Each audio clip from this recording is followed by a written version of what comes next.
So what I've done here is I have trimmed up that paper template.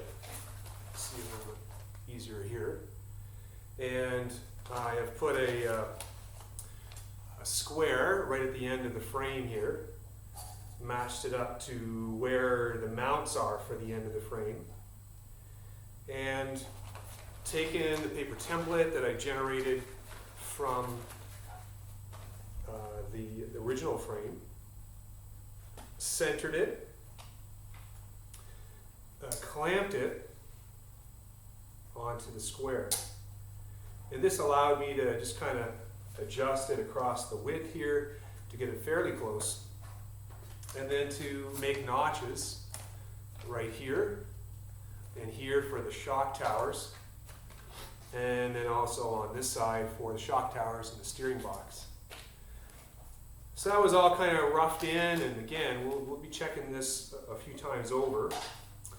But then took the template and then remembering that this is the top and the bottom of the frame here. So I have to flip it over and mount it onto these, these suspension pins, line it up to the front. And it's a fairly square situation. So here are the notches for the shock tower. I spray painted them onto the frame. And then what I did from there was to take the different dimensions down from, let's say, the shock tower to where the interference is, and then made depth marks on the side of the vehicle. So this is how deep it will go into the frame. So we'll cut that out.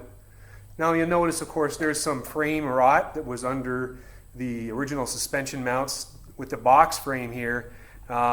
It was just a real trap for dirt and junk, but since I'm going to be repairing this anyways, wasn't really concerned, especially considering how heavy duty this all is.